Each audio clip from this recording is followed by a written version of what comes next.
Há quem tenha nascido para cantar histórias que nem sempre se contam. Histórias feitas de silêncios, ausências e presenças muito intensas. A sua voz é um lugar onde as palavras ganham peso e a emoção não se esconde. Cresceu, por isso, a construir pontes entre o passado e o presente, entre a força e a vulnerabilidade. Hoje partilha connosco a sua história numa conversa longe do palco, das canções e dos aplausos, ainda que elas vão andar aqui todas juntas connosco ao longo de Em 40 Minutos com a Fábia Rebordão. Seja muito bem-vinda aqui à Rádio Observador. Muito obrigada, Espero que tenhas gostado desta introduçãozinha aqui por parte do João. Vamos falar sobre tudo isto e queria começar por te perguntar, uma vez que falamos aqui sobre passado, presente, sobre vulnerabilidade, tu és uma mulher, nesta fase da tua vida, mais de silêncios ou com o coração ao pé da boca? Sempre fui com o coração ao pé da boca. Uhum. Às vezes é bom e às vezes não é muito abonatório, confesso. E traz mais dissabores por isso mesmo ou é aqui um equilíbrio saudável que consegues fazer? Eu tento agora com mais maturidade, não é? Que os 40 anos me dão, tentar ter um equilíbrio, mas nem sempre consigo. Não é? Porque às vezes eu penso só depois de falar. Uma mulher que não gosta de deixar, e fazendo aqui jus a um dos teus trabalhos, pontas soltas. Não gosto mesmo. Eu preciso beber uma aguinha porque fico engasgada, empuxada. Não, eu gosto mesmo de resolver as coisas, não gosto de deixar para amanhã, não gosto de ficar com a pedra no sapato. Não gosto de deixar por dizer. Eu acho que é sempre melhor quando enfrentamos o problema em vez de o contornarmos. Por isso é que às vezes traz alguns dissabores, sim, mas eu acredito que quando vivemos a vida com sinceridade, verdade e abertura para as coisas, é muito mais fácil de levá-la. Fábia Rebordão, a tua história de vida começa naturalmente com a música, mas a verdade é que tu podias ter seguido um caminho muito diferente. Alguma vez pensaste em desviar-te do caminho da música? Nunca pensei em fazer mais nada, porque nunca senti essa vocação para fazer outra coisa qualquer e nunca trabalhei em mais nada que não fosse música. Portanto, desde muito nova, com 14 anos, eu já tinha uma independência financeira e com 17 anos saí de casa. Portanto, sempre foi a música a forma de eu estar na vida, de eu viver e pronto. E porquê? O que é que te atraía tanto? Ao ponto de não pensares em mais nada? Eu acho que não. Pronto, claro que é uma questão também de atração, mas é para aquilo que se nasce, não é? Eu acho que imediatamente, desde muito pequena, eu percebi que era isto que eu queria fazer, desde a escola, desde a primária. Mandavam-te calar muitas vezes, porque passavas o dia a cantar. Não, por acaso não. Mas uma senhora que foi lá à minha escola primária foi escolher alguns alunos para cantarem numa festa de Natal. E foi aí que eu descobri que cantava, porque eu nunca... Pronto, eu ouvia muita música, mas nunca... Eu devia ter, sei lá, uns 6 anos para aí. E cantei aí, primeira vez em público, não é? Para os pais. E sempre um momento alto. É sempre um momento alto. E foi aí que eu senti que gostava de fazer aquilo. E eu percebi imediatamente aquele arrepio, aquela ansiedade que nós sentimos antes de subir a um palco, aqueles nervos à flor da pele, foi aí que eu senti que é por aqui. E muito imberbe, não é? Mas eu percebi que era ali. Hoje tenho nervos. Sim, ainda os tens? Confesso que não tenho tantos, não tenho muitos. Aliás, se eu vir uma pessoa conhecida, se eu vir gente que eu conheço, amigos... Não sei porque fico um bocadinho mais nervosa, mas eu normalmente gosto de entrar no palco, não olho assim para ninguém, fecho os olhos. Como se fosse ali um vazio, não é? Apesar de estar muita gente, mas olhas ali para um ponto. Exato, para o infinito. Eu deixo-me estar primeiramente comigo quando entro em palco e só depois é que eu vou abraçando toda a gente. Falamos aqui de certezas. Foi sempre com o fado por perto, enquanto também uma forma de cantares a vida? Pensaste sempre no fado como essa forma de contar histórias, de cantares aquilo que te magoa, aquilo que te faz feliz? Eu não escolhi imediatamente o fado, eu escolhi música. Depois o fado foi-me apresentado por um vizinho meu, com cerca de 13 anos. Ele viu-me cantar e disse: olha, eu acho que tu tens boa voz para cantar fado. É o que te leva depois à Tasca do Chico? Exatamente, que é o Luís Guimarães, que é um viola de fado e por acaso ainda está no ativo. Ele não era muito mais velho do que eu. E pronto, ele levou-me para uma casa de fados, a Tasca do Chico, sim, e pronto, eu fiquei completamente apaixonada por todo aquele ambiente, toda a gente calada. Pois, é um silêncio diferente, não É é? um silêncio diferente. Quase que nos deixa mais pequeninos. Exatamente, e muito respeitoso, toda a gente respeita quando o fadista está ali com os músicos, quando as luzes se apagam, quando só ficamos com luz de velas, sem qualquer amplificador, portanto é tudo acústico. Fiquei muito, muito nervosa, mas a sensação que eu tive é indescritível e eu percebi que tinha muito para fazer naquele caminho, ou seja, neste género, e pronto, eu entreguei-me completamente naquela altura ao fado. E depois achei que era muito, muito nova para ficar logo numa casa, porque eu convivia com imensas fadistas, muita gente também da minha idade, mas principalmente mais velhos, e eu percebi que passavam uma vida inteira numa casa de fados, que não é mau, que é bom, porque aprende-se imenso e dá-nos uma grande bagagem, mas eu percebi que era muito nova para ficar já presa. Não sentiste uma espécie de, não sei se isto existe ou não, de preconceito por ser jovem e com essa idade já estares a cantar o fado? Não me lembro de sentir, confesso. Não me lembro de sentir nenhum preconceito a esse nível. Eu era muito popular na escola porque cantava. Pronto, e então aos 12 anos participo num programa Cantigas na Rua, que na altura era muito conhecido, e ganhei essa eliminatória.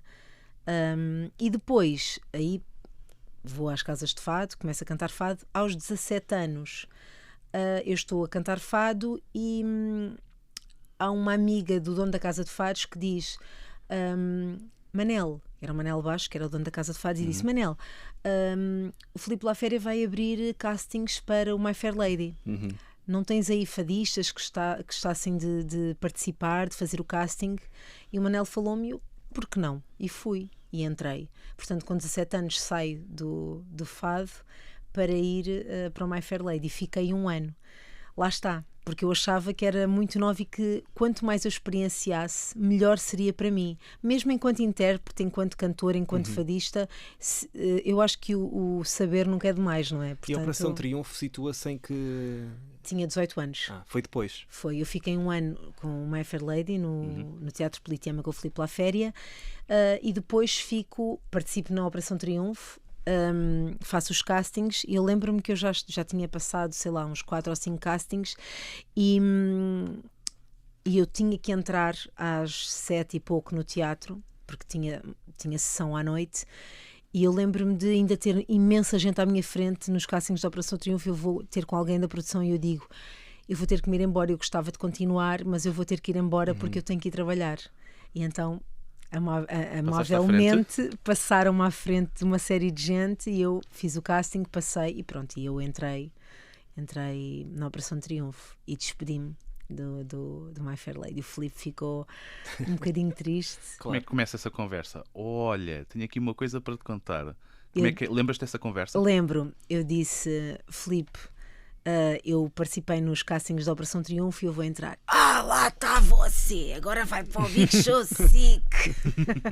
Mas muito engraçado. Mas ele percebia, obviamente, que eu era a mais nova da companhia. Eu tinha 17 anos. E ele percebeu, obviamente, e mantemos uma relação maravilhosa até hoje. E já fui ver e vou ver sempre que estreia alguma peça, vou sempre ver e gosto imenso dele. E pronto, eu entrei na Operação Triunfo. 100% confiante que era a decisão certa a tomar? Sim. Na altura não há muita consciência nem maturidade para avaliar o que quer que seja, mas... E os concursos também não eram aquilo que são hoje, não é? Não, eu tinha acompanhado o formato espanhol, a primeira Operação Triunfo. Não consegui entrar na primeira Operação Triunfo de Portugal porque tinha 17 anos, era menor, não deixavam. Sim. E entrei na segunda e adorei o formato e era espetacular. Nós não tínhamos qualquer contacto com o exterior, qualquer. Portanto, eu tive 4 meses dentro da escola, porque aquilo era mesmo uma escola, só filmavam os ensaios, filmavam tudo o que nós tínhamos, aulas, menos quartos, não é? Portanto, preservavam a nossa privacidade. E pronto, e fiquei os 4 meses. Tive muito boas relações lá dentro que se mantêm até hoje, fiz muitos amigos e foi uma experiência super enriquecedora e maravilhosa, inesquecível mesmo. Sim.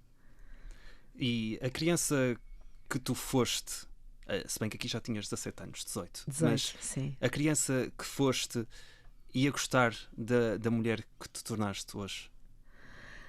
Ai, meu Deus, que pergunta.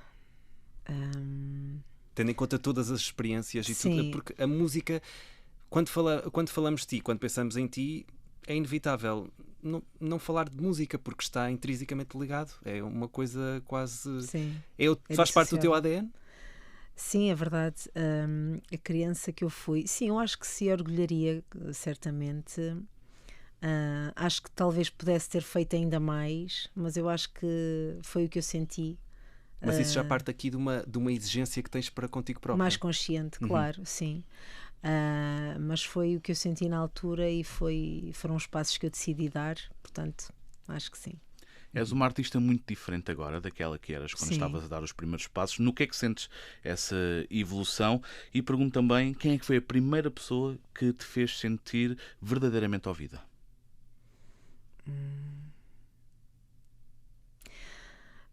Não te sei responder porque eu não me lembro, mas eu acho que não me lembro. Estou aqui a tentar verdadeiramente ouvida. Podemos voltar noutra altura, se te lembrares entretanto, estás à vontade. Verdadeiramente ouvida. Talvez o Jorge Fernando, que foi o produtor dos meus discos até hoje.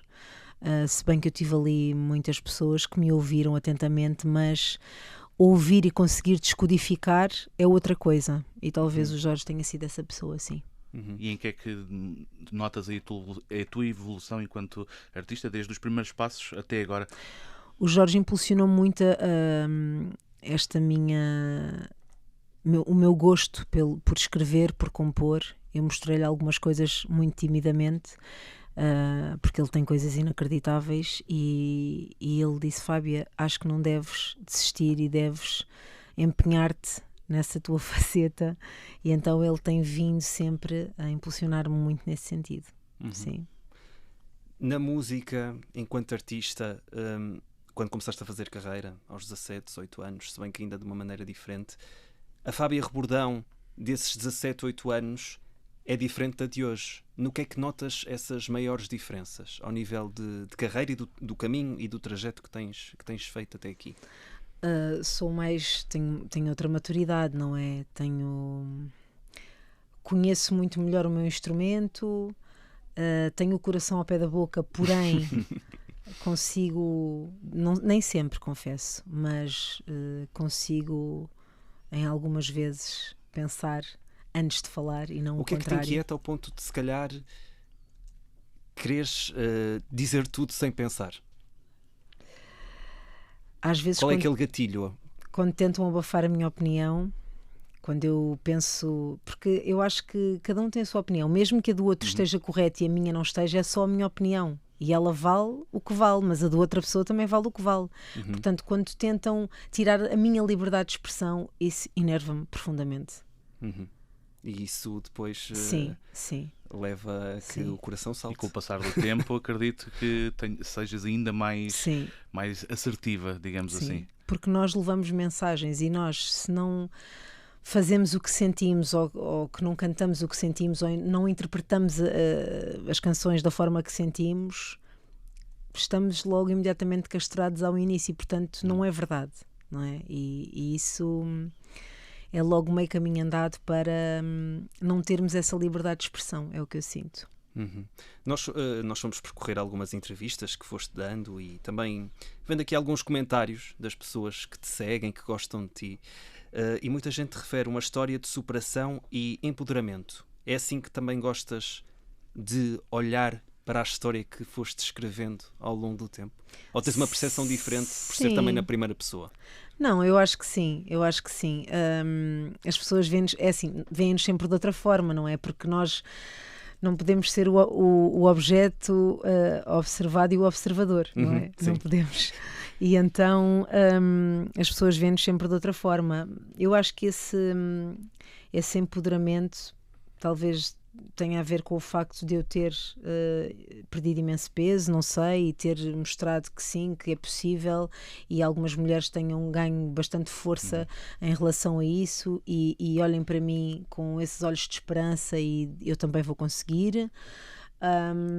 Não sei se tem a ver também com a minha postura, com aquilo Uma mulher que eu sem mostro. filtros, Sim. com o coração ao pé da boca, mais Sem uma vez. filtros, mas eu acho que sem filtros, mas educada, porque às vezes Sim. as pessoas sem filtros podem, ao magoar os outros, podem ser muito deseducadas e magoarem à séria. Portanto, eu acho que temos que ter cuidado para esse sem filtro não magoar ninguém, que é muito importante. Qual é que foi o melhor elogio que já te fizeram?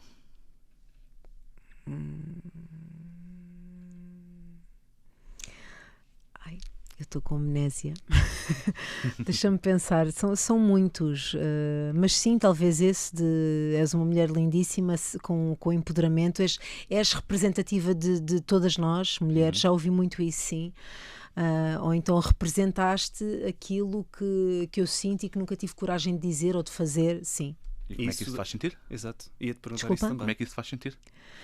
Missão cumprida? Missão cumprida, sim, e é bom eu ser porta-voz de muitas dessas mulheres. Eu sinto-me muito feliz com isso e gosto sempre que as pessoas comentem e que me digam, que me falem, que me cheguem essas mensagens, para eu continuar este meu trajeto, sim. Gostas de receber esse retorno do público? Gosto muito. Quanto mais não seja, porque não é uma questão ligada à música, é mesmo uma questão já de personalidade, as pessoas também te entenderem e te perceberem para lá dos palcos, não é? Sim, gosto muito e gosto sempre de... Eu sou muito atenciosa com as pessoas quando elas me chegam e eu acho que isso é muito importante para o vínculo não se perder. Não é só... Porque elas têm que entender, eu acho que elas entendem que eu não sou diferente delas só porque estou num palco, estou um bocadinho acima delas porque estou mais elevada. Sim, no palco. para que toda a gente veja. Exatamente, É só para por que toda causa a disso. gente me veja. Portanto, eu sou muito, muito atenciosa com as pessoas que me chegam. Eu acho que isso é muito importante para elas sentirem também essa força da minha parte. Já abordámos aqui a tua infância, da tua ligação ao fado, que começou, podemos dizer, muito cedo. Muito cedo. Muito cedo Sim. mesmo.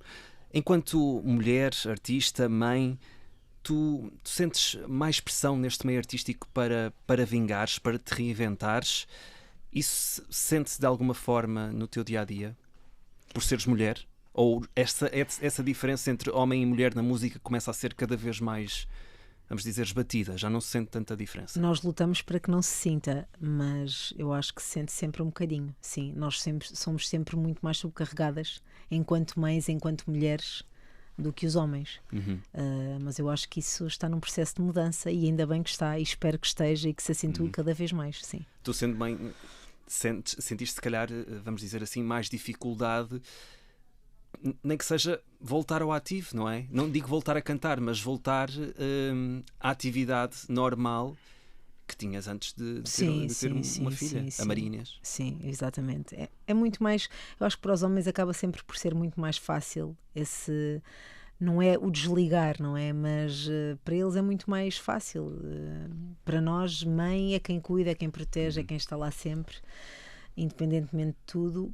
Para o pai também, mas eu acho que nós mães temos outro elo de ligação com os filhos. Sim. Já falámos na primeira parte um pouco do Jorge Fernando, dessa relação que vos une há mais de 15 anos, são 16 para ser mais exato, mas antes vamos manter este tema da maternidade e da tua filhota, 3 anos, se não me engano, a Maria Inês. O que é que essa pequenota trouxe para a tua vida? E já agora pergunto também, foste tu que escolheste o nome? Fui eu que escolhi o nome. Tem Sim. algum significado especial ou simplesmente gostas? Gosto muito dos dois nomes. Da junção. E da junção também. Eu gosto sempre de Maria com alguma coisa, assim, com algum outro nome. E a minha mãe também é Maria, a mãe do Jorge também é Maria. O Jorge tem uma filha que é só Maria, que por acaso não achou muita graça quando soube que a minha filha ia se chamar Maria Inês. Mas O que é que ela trouxe à tua vida? a Maria Inês, o Jorge costuma dizer, e bem... Para quem só nos está a ouvir, não está a ver os olhos brilhantes da Fábia Rebordão neste momento, porque estão a brilhar imenso. Obrigada. A Maria Inês é assim um tsunami, que a água ocupa todos os espaços e assim é a Maria Inês. Maria Inês é assim. Tu, aliás, tu referiste esta fase da maternidade mesmo como um tsunami. O pós, ou seja, a Maria Inês neste momento já tem 3 anos. O crescimento e todas estas etapas que se seguem têm mais dias de sol ou de tempestade? Ai, mais dias de sol, claro que sim. Eu acho que mesmo os dias de tempestade são maravilhosos. É como uma lufada de ar fresco. E o que é que se reflete essa tempestade? O que é um dia de tempestade? São aquelas birrinhas que ela faz, pronto, eu quero, mas não, filha, mas eu quero, pronto, é por aí. mas ela sempre foi uma criança super meiguinha. Claro que já tem a sua manha, não é? Mas sempre nos deu noites maravilhosas, desde que nasceu sempre dormiu a noite toda. É muito comunicativa, ela vai a qualquer lado, diz bom dia a toda a gente e canta imenso em todo lado. Tem mais coisas ou características da tua personalidade ou do Jorge? Eu neste acho que sentido? da minha. Eu acho que da minha. O Jorge era uma criança mais tímida e eu sempre fui mais assim, mais explosiva, mais expansiva. E a Maria Inês tem espírito de liderança, mesmo quando ela entrou para a escolinha este ano, em janeiro. As educadoras disseram logo que ela veio dar assim uma lefada de ar fresco, exatamente por isso, porque ela é mesmo líder e todos os meninos vão atrás dela. Ela diz, vamos fazer não sei o quê, e eles lá vão atrás dela. Já falaste nas mudanças na tua vida pessoal e profissional. O facto de seres mãe mudou o quê na tua carreira? Houve algum tipo de dificuldade para conciliar tudo? Às vezes desfoca um bocadinho. Desfoca um bocadinho naquilo que temos que fazer. Sim, confesso. Porque é muitas coisas para gerir. Para além de todas as emoções que ser mãe acarreta. Não me assustou, não. Não, porque eu já sabia que ia ser uma mãe assim. Ou focava-me muito na parte profissional e descuidava da minha filha, ou então... Não é que alguma coisa fique para trás, mas gerir tudo isso é muito complicado. Para além de fazer a gestão, de cuidar da Maria Inês e das minhas coisas profissionalmente falando, tenho que gerir emoções, não é? Para além disso tudo. Portanto, agora já estou mais ou menos a saber como fazer, mas claro que... Foi complicado encontrar esse equilíbrio? Foi Qual complicado. é que foi o momento exato em que sentes, não, a partir daqui sinto que está equilibrado? Ainda não sinto.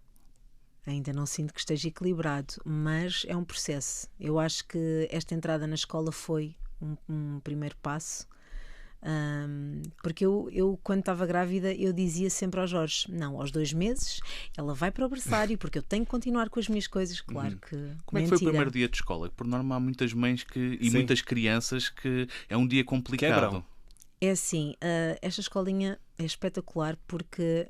Primeiro fomos nós, eu e o Jorge, conhecer a escola. Segundo dia, ela foi connosco para ela perceber que existe uma ligação entre pais e escola. E terceiro dia, ela foi só meia hora. Quarto dia, 1 hora e depois ficou. Só que, por acaso, a diretora da escola disse-me, ela se calhar vai demorar 1 mês a adaptar-se. Ela adaptou-se imediatamente. Foi logo. Se calhar nessa meia hora já queria ficar lá o dia todo. Sim, ela foi logo. Chorou um bocadinho nos 2 primeiros dias, mas depois ficou. Ela adora brincar. Sim, mas ainda estou no processo de focar, não é? Nas minhas coisas. Estou a focar, mas é difícil às vezes fazer a gestão de tudo isso. Sim. Sim. Aqui a maternidade e todo o stress à volta disto trouxeram-te aqui algumas complicações de saúde, inclusive uma lesão muito rara e grave, que tu falaste desse episódio há bem pouco tempo. Como é que se lida com uma situação destas quando a tua vida e o estar em palco depende tanto do teu corpo, da tua presença, da tua envolvência com o público? Já conseguiste processar e... não digo arrumar numa gaveta, mas tomar consciência daquilo que levou a isto e daquilo que aconteceu? Quando isso me aconteceu, está a fazer agora 1 ano, em julho, portanto, quando isso aconteceu, eu fiquei muito assustada e chorei muito porque eu não percebia o porquê e ninguém me sabia explicar o porquê. Eu fiz imensos exames, fui a muitos médicos e ninguém me sabia explicar. Pronto. Depois tive a sorte de me cruzar com uma fisiatra que me disse que o que eu tinha era uma lesão muito grave e muito rara, e pronto, eu não consigo, o extensor da mão ficou afetado, não é? Portanto, a mão fecha e abrir, mas por acaso já abre muito melhor. Eu não fazia este movimento sequer, mas pronto, ainda estou muito limitada. Tenho uma deformidade aqui na mão, tenho um altinho na mão. E sempre com fisioterapia sempre e acompanhamento? Com fisioterapia, sim, acompanhamento, mas eu decidi que não ia pensar muito nisso para que isso não afetasse o meu dia-a-dia. Decidi não há muito tempo. sim, porque quando isto me aconteceu a Maria Inês tinha 2 anos, portanto imaginem o que é ter 2 anos e estar com um bebé e ter que fazer tudo com um bebé, não é? Sim. Fraldas, vestir, despir, cabelo, eu não conseguia fazer um totó. Uma coisa tão... Uma coisa básica, não Sim. conseguia escrever o meu nome. Imagina, eu tinha que ir ao banco assinar um papel, não conseguia escrever. Agora já consigo, mas pronto, foi um processo de adaptação e agora já nem penso muito nisso. Claro que às vezes é constrangedor, por exemplo, bater palmas, que eu não consigo ainda bater. Imagina, estou num concerto e quero bater palmas, não posso bater, fica estranho. Mas São coisas básicas que nós damos como garantidas, Exato. mas que para ti foi assim uma espécie de abanão ter esse choque com a realidade. foi. Nunca pensei que existisse, nem tinha consciência do que era. Pronto. E a minha fisiatra até me disse: Fábia, eu tenho doentes, isto é muito raro, e há médicos que têm uma vida inteira de experiência e que não têm nenhum paciente com esta condição. Mas deixa-me dizer-te, para te tranquilizar, mas pronto, só para perceberes o que é que isto é. Normalmente isto chama-se síndrome de personagem Turner. Normalmente quando isto acontece a alguém, o que fica afetado e pendente é o braço. No meu caso foi a mão, que portanto ela fecha, não abre com dificuldade, mas foi a mão. Há pessoas que ficam mesmo com o braço pendente. Alguma vez conseguiste perceber o porquê? Há uma explicação? É neurológico, é nervos, não há nada. Há muito, eu recebi tantas mensagens de pessoas a acarinharem-me, a dizer: Fábia, eu vou-te passar o contacto. Pessoas que eu não conheço, pessoas que gostam de mim, que seguem o meu trabalho. Fábia, vou-te passar o contacto do meu osteopata ou de não sei quem. Mas isto não é assim tão linear. Não tem a ver, é muito mais do que isso. E pronto, a fisioterapia é um caminho, não quer dizer que seja o melhor caminho, porque lá está, isto são nervos. A minha fisiatra disse: Fábia, isto pode acontecer de um momento para o outro, o teu nervo acordar e tu já estás a mexer a mão. A fisioterapia é boa porquê? Porque vais mexendo a mão, vais exercitando Sim, a mão. eu vi, por exemplo, no Alta Definição, com o Daniel Oliveira, Exato. quando tu explicaste isso mesmo, o movimento que tu fazias era feito com mais dificuldade do que agora. Sim, Portanto, sim. já se nota diferenças. Já. Eu não conseguia sequer fazer isto. Agora Exato. já. Sim, mas eu tenho sensação térmica, portanto, sensibilidade térmica, eu sinto tudo, eu sinto dor, se eu apertar, eu tenho força na mão. E é isso, pronto, não consigo é abrir, mas eu não fazia este movimento, abrir assim, não, isto não era possível. Portanto, Uma situação bastante complicada. complicada. Certamente sentias também o apoio do Jorge Fernando, que Sim. tenha sido importante em todo este processo. Muito importante. Ele claro, ajudou-me sempre desde o início e amparou-me ali, porque isto afeta muito a nossa autoestima, não é? Vamos abaixo completamente, ainda por cima, com uma pequena, tão bebê ainda como eu tinha. E ativa, não é? E Para ser ativa. uma menina cheia de energia, por aquilo que dizes. Sim, com muita energia. Imagina, se eu tocasse um instrumento, não podia tocar. Sim, e efetivamente não podias. Não podia mesmo. São 16 anos já com o Jorge Exato. Fernando, a acompanhar também nos bons e nos maus momentos. Como é que definirias essa vossa relação de cumplicidade? E este foi o ponto máximo? Talvez não tenha sido. O Jorge também foi operado ao coração, portanto estivemos sempre um para o outro e estamos sempre um para o outro em todas as adversidades, sim. Mas é uma relação como todas as relações, tem os seus altos e baixos, não é? Portanto, há coisas em que acordamos, há coisas em que não concordamos. Dias de sol e tempestade. Exatamente, mas isso é que faz de uma relação, isso é que transforma a relação naquilo que ela é, numa beleza, não é? Portanto, tem que haver uma história para contar depois. Claro, e nós claro. temos a nossa. Claro. E sendo tu artista, os dois, estamos a falar aqui neste caso, muito expostos às notícias, àquilo que se diz, aos comentários, a vossa relação tem aqui uma diferença de idades. Houve alguma coisa que disseram na altura, quando a vossa relação foi tornada pública, que vos magoou? Por acaso nunca nesse senti. sentido? Nunca Não? sentimos, não. Que eu me lembre assim de repente, nunca sentimos. O Jorge também não aparenta a idade que tem. É verdade. Nunca verdade. aparentou. E eu, quando nós começámos a namorar, eu tinha 24 e ele 52. E parecia que ele tinha 42. Ele era muito, muito novo. E a filha mais velha do Jorge também cantava e saía muito connosco. Ela tem mais 2 anos do que eu. Uhum. Portanto, ela tinha 26. E ela parecia namorada do Jorge. Eles saíam, se saíssem de mão dada, pareciam namorados. E o Jorge tem essa coisa com os filhos todos, eles cumprimentam sempre com um beijinho na boca, todos Sim. eles. E muita gente até pensava que eles namoravam, porque pois. o Jorge tem uma aparência mesmo muito, muito jovem. Fábio, vamos voltar à música? Vamos voltar à música. Até porque é um dos motivos que nos traz também para esta conversa, para te recebermos aqui em 40 minutos. Isto porque dia 16 de setembro, diz-te alguma coisa essa data? 16 de setembro. Diz muito. Vou estar no Teatro Tivoli BBVA. Com convidados muito especiais. Muitas surpresas. Exatamente, portanto vou estar com o Sérgio Godinho, João Pedro Paes, Dino de Santiago e Custódio Castelo. Um grande leque de convidados. Vamos ter aqui em destaque o teu álbum que foi editado no final do ano passado, Pontas Soltas. Exatamente. Que o que é que pode, eu não sei, isto é sempre ingrato perguntar a um artista, que é queremos que todos saber vão tudo, ver mas não ao podemos espetáculo. perguntar Exato. nada. Mas também não podemos adiantar tudo, porque senão não é surpresa. Nós estamos ainda em processo de criação do concerto, não é? Nós estamos a montar o concerto. Primeiramente eu fiquei super feliz de ter estes convidados. Eu gravei um tema do Sérgio Godinho e atrevi-me a convidá-lo e ele aceitou prontamente, é um querido. Com o Dino existe uma história, não é? Portanto, nós conhecemos na Operação Triunfo com 18 anos, os dois, ele tinha 19, e existe toda uma história e toda uma amizade muito profunda entre nós, e ele fez um tema para o meu segundo disco. Com o João Pedro Paes é uma relação também muito antiga, nós somos muito amigos, e o João Pedro, quando fez o Campo Pequeno e o Super Boca Arena, a Pavilhão Rosa Mota, não é? Que agora não se chama assim, é Super Boca Arena, acho eu. Convidou-me para fazer, portanto, com ele, convidada, em 2021 ou 22, já não me recordo.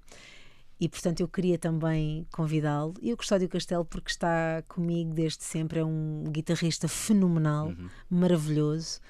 E pronto, eu estou muito, muito feliz com este leque de convidados. O fado é muito português, mas tu já atuaste um pouco por todo o mundo e em cada lugar acaba sempre por haver um português. Por muito que se tente esconder assim, há sempre um português. Como é que são as reações no estrangeiro quando ouvem o fado, quando sentem uma canção de um estilo que é tão nosso, tão português e que para eles muitas vezes nem sabem o que é que está a ser dito?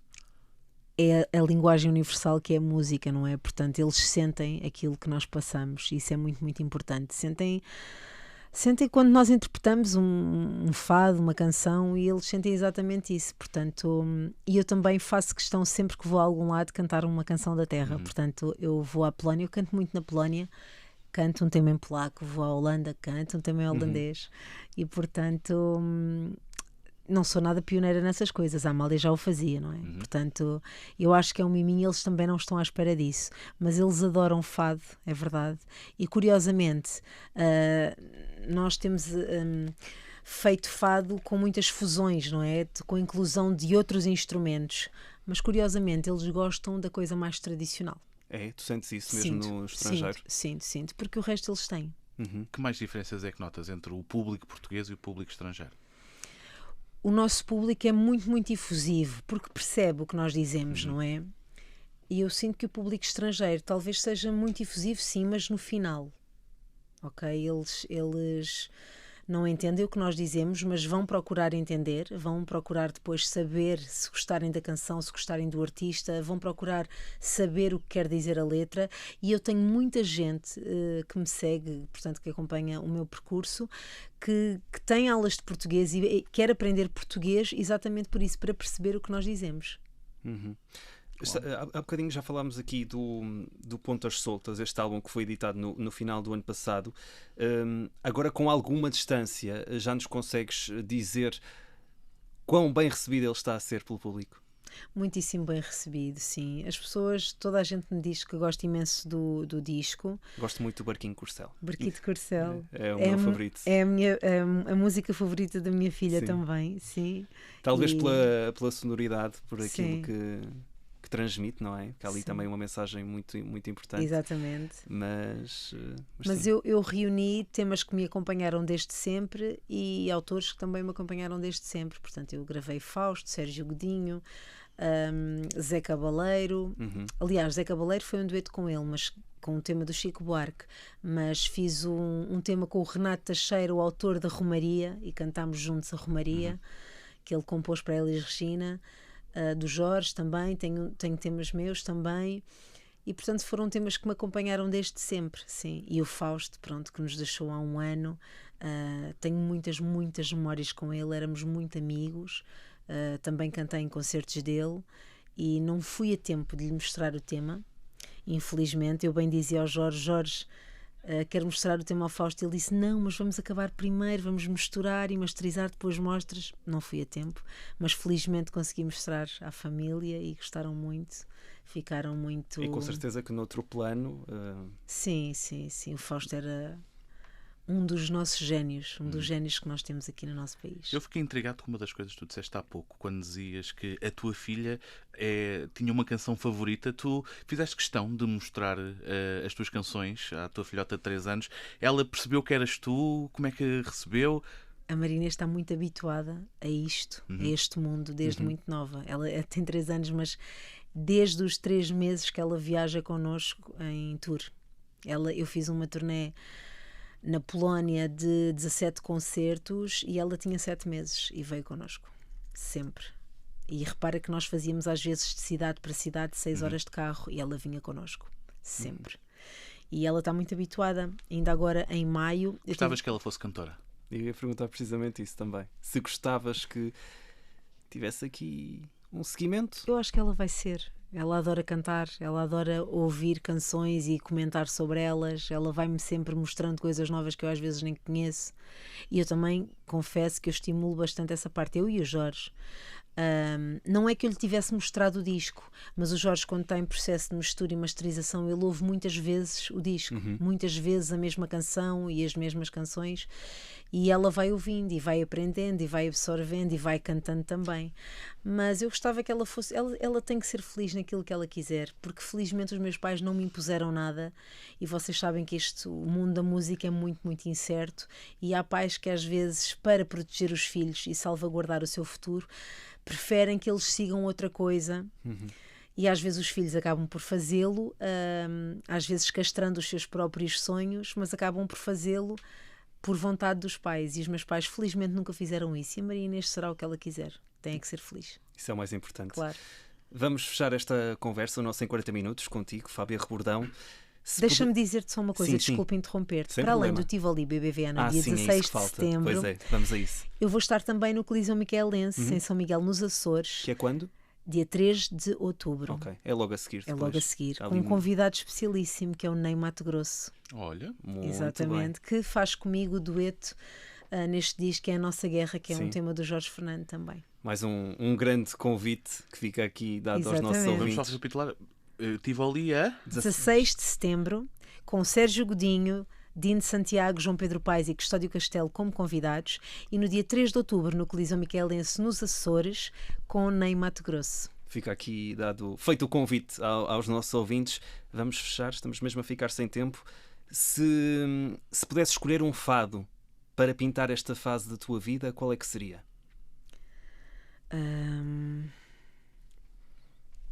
Agora de repente apanhaste-me de surpresa. Deixa-me pensar. Não tenho tempo para pensar, não é? É daquelas questões rápidas, quase.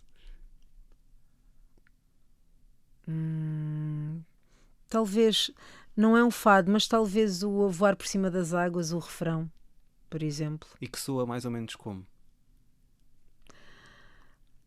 Oh, é tão lindo, oh, é tão lindo. Oh, é tão lindo, oh, é tão lindo. Porque o nosso futuro pode ser risonho se nós fizermos por ele. É isso mesmo. Claro, bem. Fábia Rebordão, muito obrigado por ter estado aqui connosco na Rádio Observador. Um grande beijinho e bons concertos. Muito obrigada. Um beijinho. Até breve. Até breve.